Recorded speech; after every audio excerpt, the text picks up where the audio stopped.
Chers amis du journal d'information des victimes, bonjour. Nous continuons notre série d'émissions avec le docteur Roignon. Bonjour docteur. Bonjour, qui nous a fait le plaisir de sortir de son touquet du nord de la France pour venir aider des victimes en Guadeloupe. Alors aujourd'hui, nous allons aborder le rôle de l'avocat et du médecin conseil de victimes dans la préparation du dossier médical pour l'expertise médicale de la victime.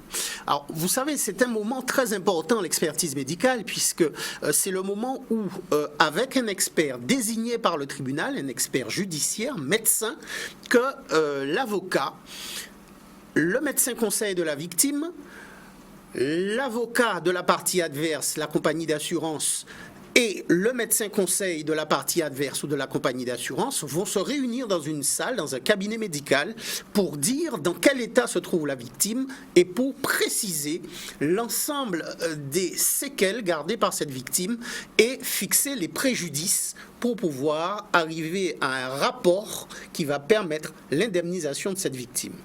Alors, pendant les opérations d'expertise où chaque personne en fait va se battre, et c'est un combat, va se battre pour défendre sa position, l'avocat et le médecin conseil de victime se bat pour défendre la position de la victime, l'avocat et le médecin conseil de la partie adverse ou de la compagnie d'assurance va se battre pour défendre la position de l'adverse, de sa position, la position de la compagnie d'assurance, et tout ça se fait autour de documents qui sont des documents fondamentaux.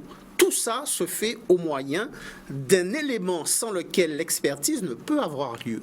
C'est le dossier médical de la victime. Alors, le dossier médical de la victime doit être un dossier médical le plus complet possible. Alors, je vous rappelle les règles, chers téléspectateurs. Vous savez que la loi vous autorise à demander votre dossier médical à toutes les institutions médicales dans lesquelles vous êtes allé. Ça concerne les hôpitaux, ça concerne les cliniques, mais vous avez aussi l'accès à votre dossier médical qui est détenu par votre médecin de famille ou votre médecin traitant. Vous avez la possibilité de demander ce dossier médical. Comment le demander? Alors, très souvent, vous pouvez le demander vous-même, mais pour les victimes qui viennent à mon cabinet, c'est moi qui demande ce dossier médical pour la victime et la victime me délivre un mandat pour que je puisse m'adresser au CHU, aux cliniques, à son médecin conseil pour avoir son dossier médical.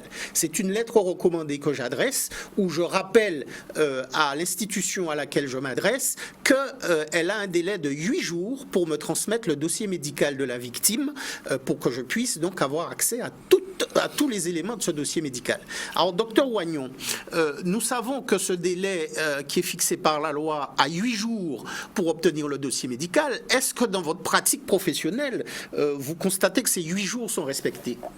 Très rarement, parce que la plupart des institutions font un peu obstacle à cette demande. Déjà, la demande doit être notifiée, comme vous le dites, par une lettre. Il faut une photocopie de la carte d'identité également, sinon il ne l'envoie pas. Il faut que le patient paie les photocopies.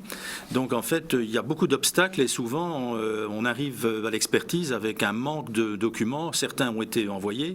On voit déjà dans des problèmes, par exemple, de responsabilité médicale où on a des pièces maîtresses du dossier qui manquent. On a la même chose en expertise judiciaire en général.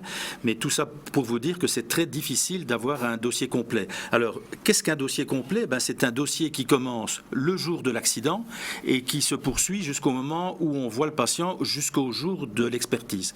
Donc, j'explique bien aux patients qui viennent me consulter que l'expertise, c'est une histoire en fait, et que dans une histoire, il n'y a pas de trou.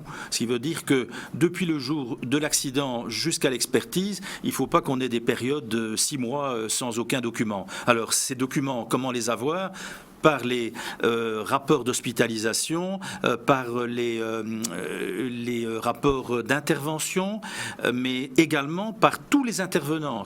Tous les intervenants, c'est le médecin traitant, bien sûr, c'est le kiné qui revoit le patient de façon quotidienne, 3-4 fois par semaine, c'est l'infirmière qui a vu le patient au tout début pour les soins, c'est éventuellement l'ostéopathe, et c'est tous les spécialistes qui ont évolué évoluer autour du client. Donc Alors, tous les documents sont intéressants, parce qu'il y a certains patients qui disent oui, mais ça vous intéresse pas, voilà. tout m'intéresse. C'est vrai qu'on a, dans les expertises qu'on a pratiquées ensemble, qu'on a faites ensemble, on s'est trouvé dans des cas où effectivement la victime n'avait pas considéré, les victimes n'avaient pas considéré que les soins kinés ou les soins infirmiers ou les soins d'ostéopathie étaient des documents qu'ils devaient verser au dossier médical. Et il arrive très souvent qu'on les réclame, même pas très souvent, tout le temps. On demande systématiquement aux patients, nous, de ne pas oublier de demander à leur kinésithérapeute, à leur infirmière ou infirmier, à leur ostéopathe, à toutes les personnes qui sont intervenues autour d'elles, notamment le médecin traitant, de produire des documents qui permettent de qualifier, de quantifier la nature de leur intervention. Alors, sur cet historique du dossier, Dr Roignon, nous avons vu qu'on a quelquefois des difficultés à obtenir ces procédures complètes. Alors, vous avez deux éléments de procédure qui vous permettent de les avoir. Soit vous saisissez une juridiction, et là c'est le tribunal administratif lorsqu'il s'agit d'un hôpital qui va régler la question, ou l'ACADA. Alors, est-ce que vous pouvez nous expliquer ce qu'est l'ACADA ? L'ACADA, c'est l'organisme qui oblige les institutions hospitalières à fournir les documents. Alors, ils ont un pouvoir de pression un peu plus important que nous. Ça ne veut pas dire qu'on a nécessairement l'entièreté du dossier, mais lorsqu'on saisit l'ACADA, il y a quand même des répercussions pour les institutions lorsqu'elles ne donnent pas le dossier. Mais bon, ce n'est qu'un élément pour avoir le dossier. On ne peut jamais être certain qu'on a l'ensemble du dossier. Alors l'ACADA, je le rappelle, c'est la commission d'accès aux documents administratifs, qui est un organisme qui est là pour imposer la transmission des documents administratifs qui concernent quelqu'un et dont la personne réclame une copie. Alors voilà, vous aurez compris que dans la constitution de votre dossier médical, aucune pièce n'est vaine. Aucune pièce ne doit être mise de côté. Vous devez donner la totalité des pièces que vous avez en votre possession aux professionnels qui vous assistent, à votre avocat et au médecin qui sera à vos côtés pour qu'il puisse boucler ce dossier, le préparer au mieux dans vos intérêts.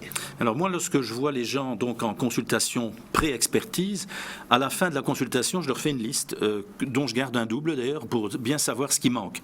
Alors ces documents qui manquent, bon, on tâche de les avoir bien sûr avant l'expertise, mais au moins on a une preuve dans le dossier qu'on a demandé ces 10 documents. Donc je crois que c'est très important lors de la consultation de faire une revue complète de l'histoire du patient pour qu'aucun document ne manque le jour de l'expertise. Exact. Et il ne faut pas oublier que nous sommes dans une procédure, et très souvent dans une procédure judiciaire.